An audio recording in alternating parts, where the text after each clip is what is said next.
Hello, beautiful people, and welcome to Drawing Down the Stars. So happy to have you here for our live tarot session on July 5th, 2024. Wow, such a beautiful evening, such a beautiful day, and I'm just so excited to be here with all. So, first, let's give a shout out to our chat. Hi, Our Dying Sun. Hi, Graham. And hi, Nikosmas. Thank you guys for coming in early. This is going to be an amazing chat. We have such crazy energy today. It's just so incredibly wild. Okay.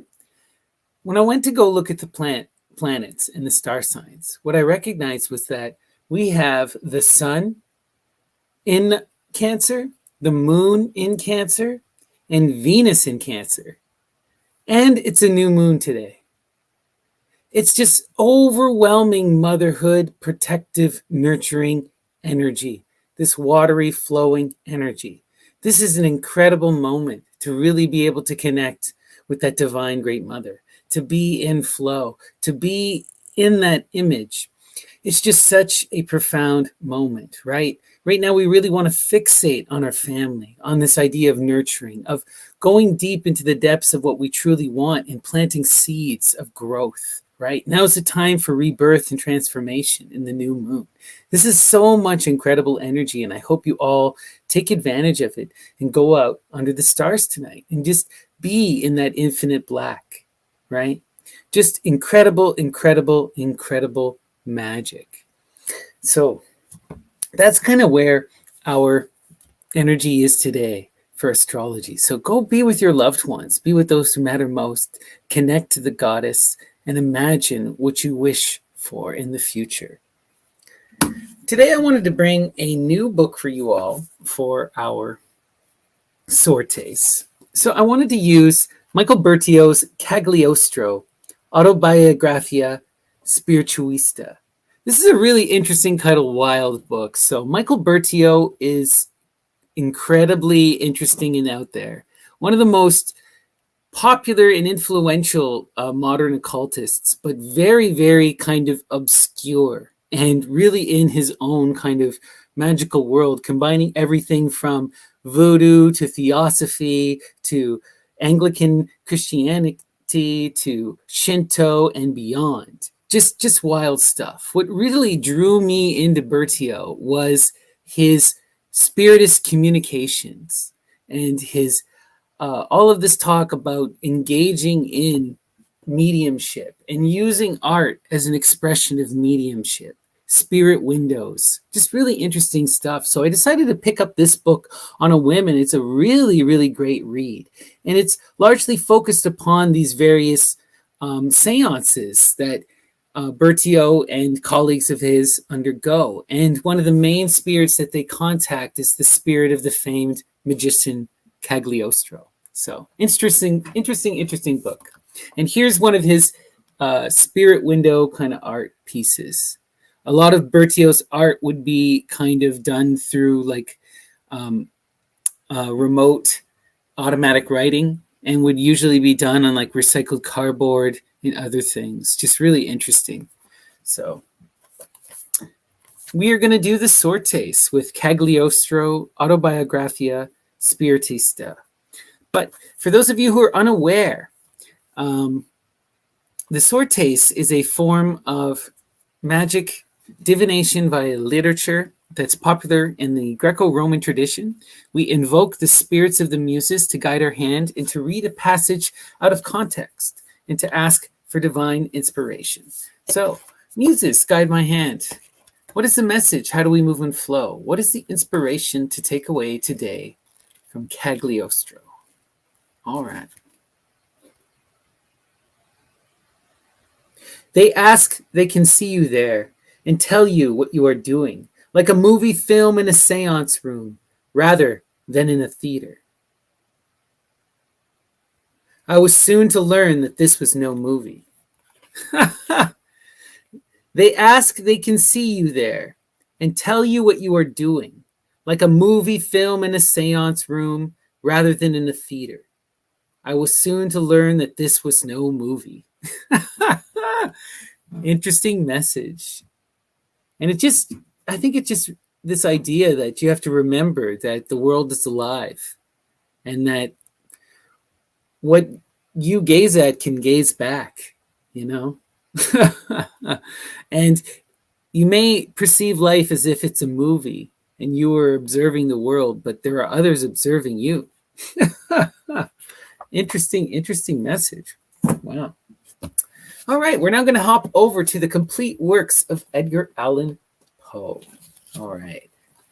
Muses, guide my hand. What is the message from Poe? What do we take moving forward? And how do we best move in flow? As I put my foot over the threshold, I became aware of the figure of a youth about my height, inhabited in a white kerseymere morning frock, cut in the novel fashion of the one I wore at the moment. This is interesting. As I put my foot over the threshold, I became aware of the figure of a youth about my own height and inhabited in a white kerseymere morning frock, cut in the novel fashion of the one I myself wore at that moment. Walking the threshold and perceiving the self in the other. Crossing the threshold. Wow. That's interesting. It's passing beyond the barrier of self and perceiving oneself in the other. Beautiful magic in that. Wow. Let's see where this is going. We're now going to hop over to Byron, selected poetry and letters. Muses, guide my hand. What is the message from Lord Byron? How do we best move and flow? There's only one slight difference between me and my epic brethren gone before, and here the advantage is my own. I ween, not that I have not several merits more, but this will more particularly be seen. They so embellish that 'tis quite a bore their labyrinth of fables to thread through, whereas this story's actually true. Oh, that's interesting.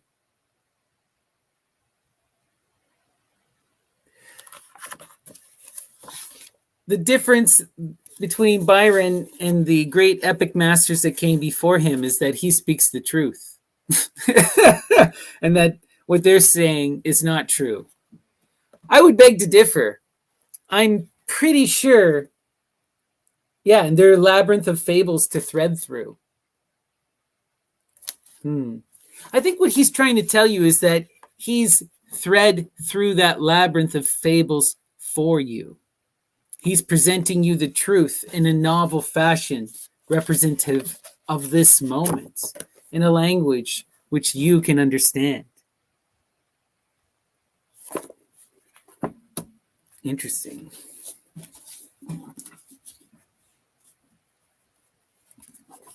We're now going to hop over to The Voodoo Quantum Leap. This is a really cool book. This is by Dr. Reginald Crosley. I first came across or heard about Reginald Crosley while reading the works of another guy I'm going to use a sortes for, Craig Williams. And I decided to look him up. And it turned out that Theoi, one of my favorite publishing houses, had published this book, Voodoo Quantum Leap. And in it, Dr. Reginald Crosley, who is a initiated voodoo priest from Haiti and a doctor, he compares a lot of these ideas of voodoo to quantum physics and various philosophies that are based around ideas of quantum physics. It's a pretty interesting book, you know. He kind of contrasts things with people like Chopra and others. It's fun. I really enjoy it. All right, so let us go. Muses, guide my hand. What is the message? How do we best move in flow? Inspire us today.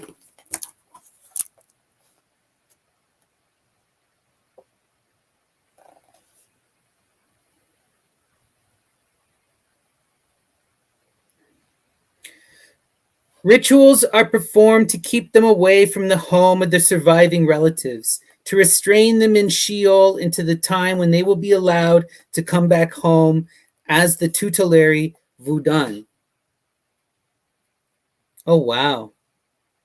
Rituals are performed to keep them away from the home of the surviving relatives, to restrain them in Sheol until the time when they will be allowed to come back home as the tutelary Vodan. This is really interesting. This is about how the spirits of the dead undergo a process, right, of atonement and reflection, and then are able to come back and guide us as ancestor spirits. Wow. Beautiful. Really interesting. All right. Let's continue.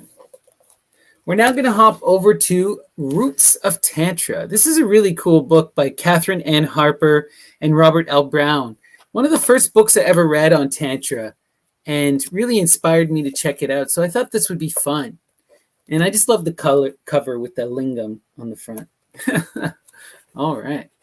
Muses, guide my hands. What is the inspiration? How do we best move and flow? What is the message today?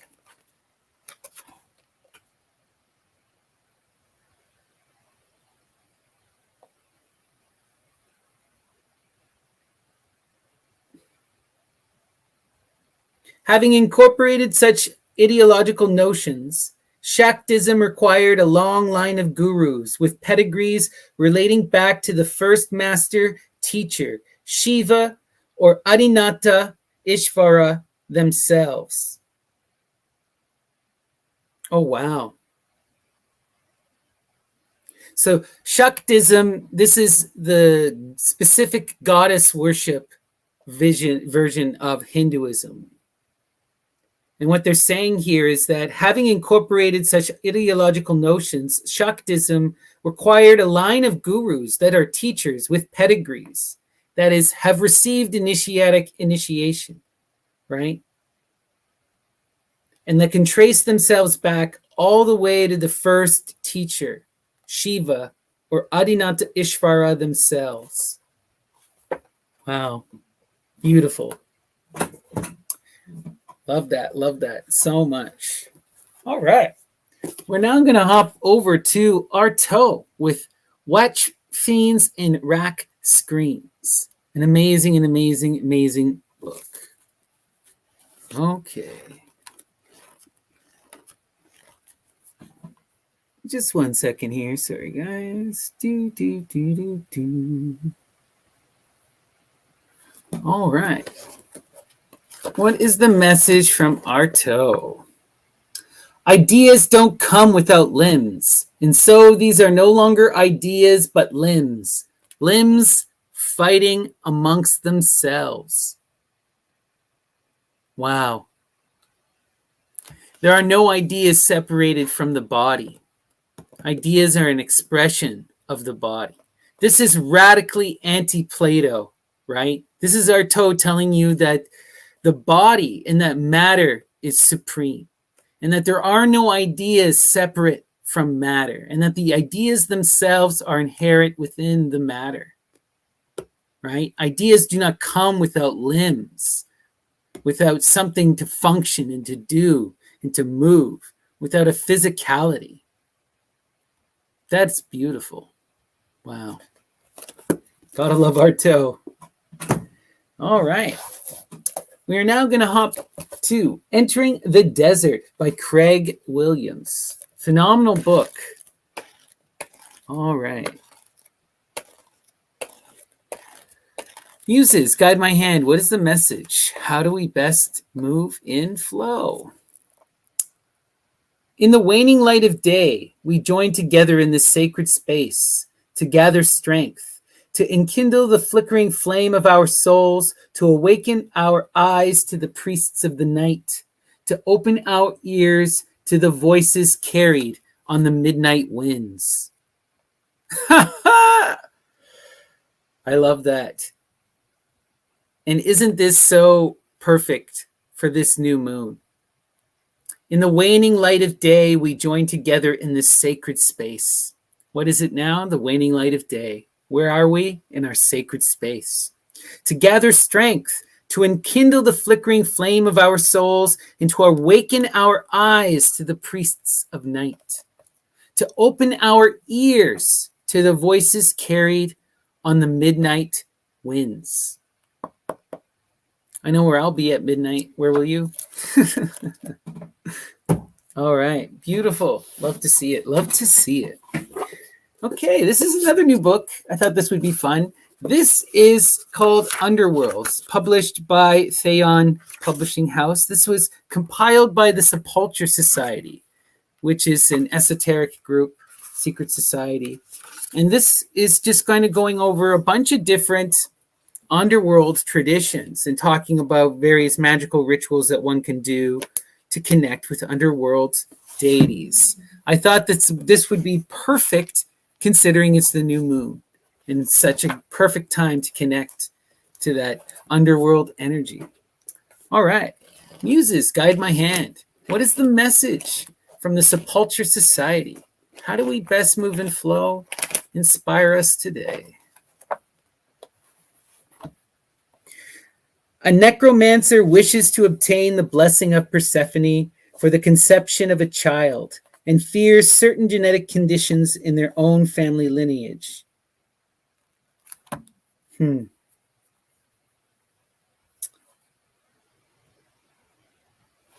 I think the interesting thing here is just that a necromancer wishes to obtain the blessing of Persephone for the conception of a child and to overcome fear. Right? What is Persephone? She's the queen of the underworld. What does she give us? Wealth. What is that wealth? Plutos, the divine child, right? She's the one who helps you overcome fear and helps bring birth back to the land. That's beautiful, beautiful imagery. And that's truly what the Kori is all about. All right. Amazing sortes today. Before we hop over to our tarot, please, if everyone could take a second and give me a like and a subscribe. It really does make a big difference. It does boost everything in the algorithm. And it's a nice blessing, good karma. If you are interested, I do offer private readings. And you can get in touch with me, snappydts@gmail.com. Or you can find me on the Myth and Lore Discord. I'm Snappy or Lady Snappy. All right, we're going to hop to our Thoth Tarot. And we are going to do the Saturn Square, where we invoke that power of Saturn and we dissect our life, put it on the plate, examine all of our internal conflicts and ask ourselves, how do we upgrade? How do we best move and flow? And how do we manifest our will? We had a card shoot out there and look who it is, but our old nemesis. Prince of Discs. Right? Shouldn't say nemesis. This is that energy of someone who's trying. They're really trying to manifest and grow and change, but they're showing up in that immaturity with rashness, bullheadedness, you know? That doesn't mean they're not moving mountains, but it does mean that they need to be led and guided and they need to learn from experience, you know? So this is energy to be watchful of. Let's see where it's going. All right. What is connected to our prince? Another energy we saw the other day. Beautiful. Fortuna, right? Fortune. Change. Transformation is coming, right? This is the wheel spinning and things are on their way and the process is happening. You know, look to the signs in your life and accept the fate. Move with the flow and adapt to what the fates bring you. Okay. You know, sometimes the Prince of Discs has this tendency to fight against fate. You know, they want to build things the way that they view them, even if the tower keeps falling, even if things aren't going that way, right? The Knight of Discs, the more mature version of this energy, learns to adapt and change their plans, knows when it's a futile effort, right? Interesting. Let's see where this is going. Yeah, there's strife here. 5 of Wands, right? This is that energy of too much intensity of trying so hard to bring about your passions that is causing frustration. Again, this is that energy fighting against fortune, right? Not going with the flow. So there should be a time when I'm seeing is there needs to be a moment where we reflect upon this, right? This is a beautiful time right now in this energy of Cancer to connect with our loved ones and to really think about our future and where we want to go and to set the seeds, you know? And instead of operating in strife where we're trying to force things, we're trying to build things according to our will, we need to build things according to the whim of fortune, right? Adapting to reality. Interesting. Let's see where this is going. Yeah. This is a good energy to see coming at the top, connected to our Prince of Discs. We have that Two of Swords. That's peace, right? This is our mind is now at peace. We're in balance. This is the ending of conflicts. This is the letting go of stressful situations. This is moving on and accepting fate. That's beautiful, beautiful energy and mature energy to have connected to this Prince. Let's see where it's going. What is the piece about? Our old friend indolence has come back again. We've been seeing this energy again and again over the last few days. And again, this energy is that people coming in and feeling aggrieved that they're not receiving the love that they need from you, right? If you look here, we have 4 cups that are receiving in flow, giving and receiving together in loving communion. And then you have 4 other cups that are cracked and empty and barren. You know, they're on the outside looking in. They want to taste, but you cannot get if you do not, you cannot receive if you do not give, you know? And what I'm seeing here is we've come to terms and peace with that indolence energy. We're letting that negativity go. It doesn't matter. It's all gone. You know? We're fixating on that 4. All right. Let's see where this is going. Yeah. New passionate love is taking us in a different direction. You know? Those connections that are less than healthy, that are less than fulfilling, that aren't in reciprocal flow, no longer matter. We are moving on to new passionate perspectives. We are changing, we are growing, we are manifesting our love in a new direction, and we're at peace with whatever comes from this. Doesn't matter. It's gone. Beautiful. Where are we going? Wow. I love the 8 of Discs, right? That prudence energy. This is tending to your garden, right? Trimming your trees, protecting your fruit, watering the plants, ensuring that what you have built is continuing to grow, is continuing to manifest. This is taking the time to reflect upon that foundation and to recognize that even that foundation needs sustaining, you know? This is about being in that hard work, right? Being in that place of pushing forward in flow and doing what is necessary, building that proper routine, taking responsibility. Wow. Let's see where this is going. You know, and that 8 connected to that Prince, the Prince of Discs, he wants to build, but he does not have the responsibility to do the daily prudence, right? He doesn't water his tree every day, and he thinks it's okay to come on Friday at the end of the week and double water it. You know, not going to work. Not going to work. But what do we see connected to that prudence? 10 of Discs. This is powerful energy. This is wealth. If we can do that hard work and discipline, we can manifest, we can grow that 8 into the completed 10. We can build our tower and we can produce that wealth. Wow. Wow. That is beautiful. And remember, this is the wealth of the earth. Persephone, we saw what this was. This is Pluto's, children, love, security. This is not simply money. This is foundational energy of support, being protected, and being loved in abundance.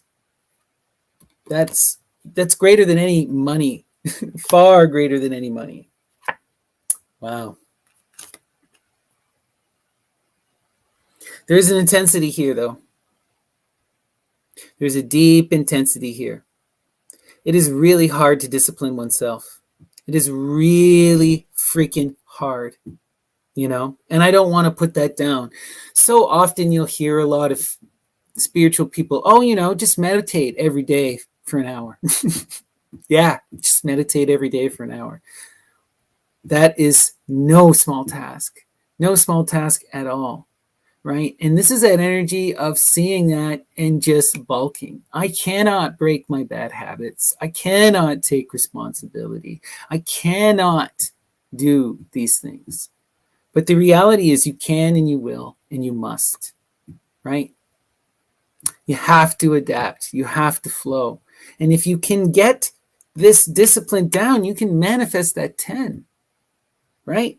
Your passionate dreams can come true. And it is just about being in that proper mental state and doing. So much of discipline is about doing. You don't have to start with an hour meditation. Why not start with 10? If 10 is too much, why not start with 5? If doing it every day is too hard, why not start with 2 a day? And you just try. You all got to start somewhere, right? Like as a musician, I remember when I was first getting into drums and I couldn't do even like the most basic of rhythms. And now I can do all these crazy rhythms and polyrhythms and stuff, and I'm so in flow with it. And it's wild to think back on when it was hard. But the reality is that I had to struggle for years to get to the point where I'm in now.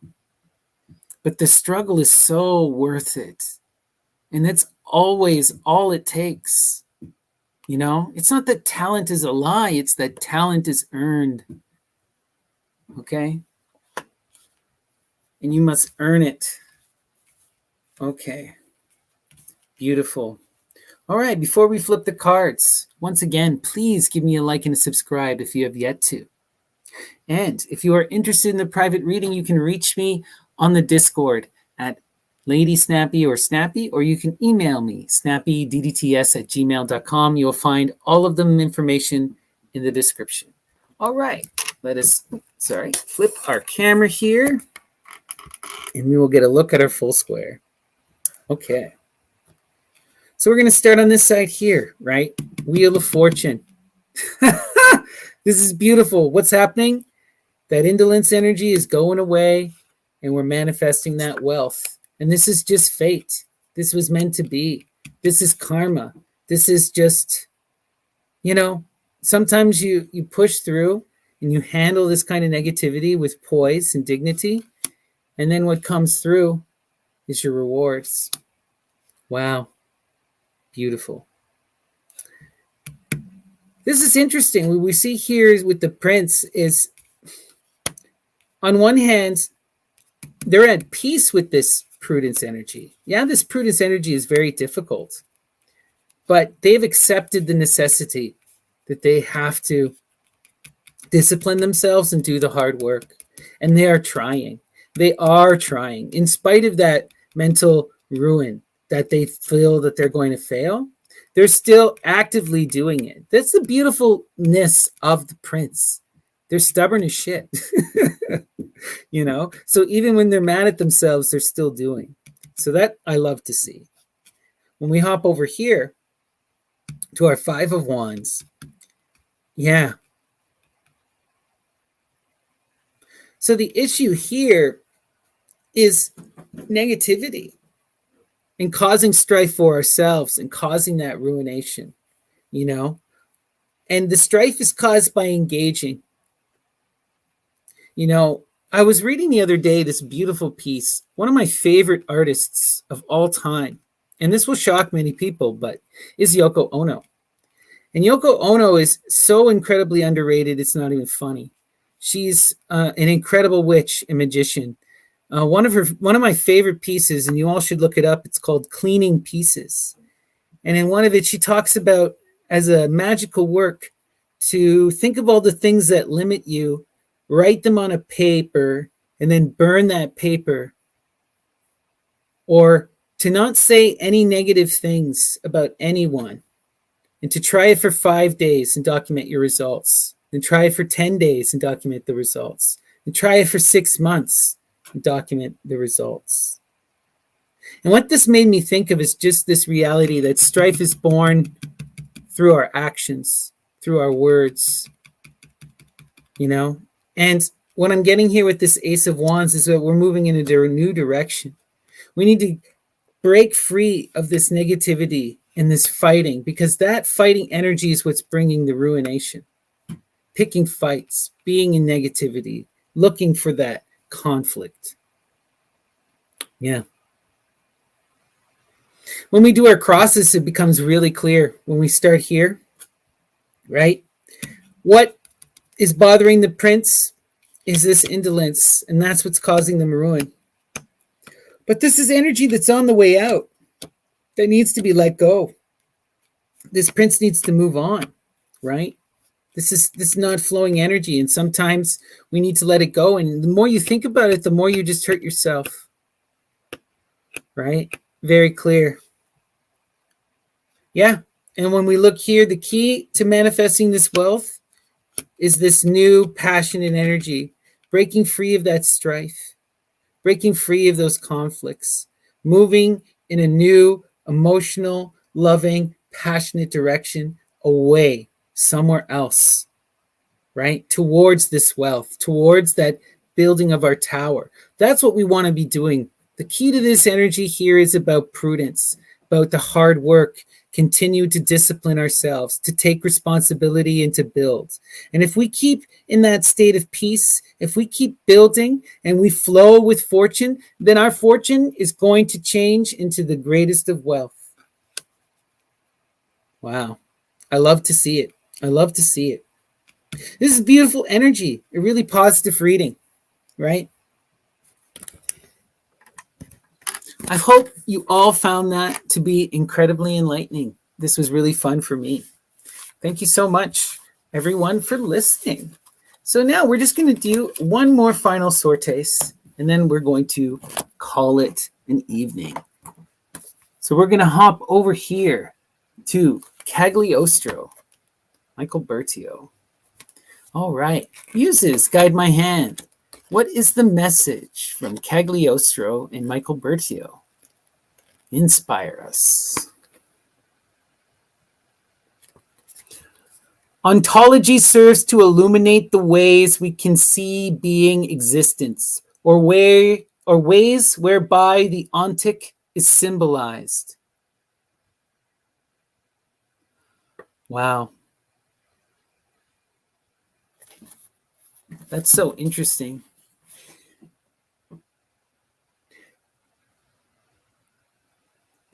The exploration of the signs, exploration of our world, perception, understanding this, it illuminates the ways that we can see our being and existence, the way that we can see how things are symbolically represented, how the world exists and is perceived. I think this is a message that I keep receiving constantly. You know, we must affirm nature, we must go to nature, we must perceive beauty. Wow. The key to the sign is in the symbol. All right, everyone. Thank you so much. This was a wonderful, wonderful reading. I hope that you found it enjoyable. Once again, give me a like and a subscribe. It really does make a big difference. And I hope to see you all later today on Ammon's stream. All right. Take care, everyone. Until next time.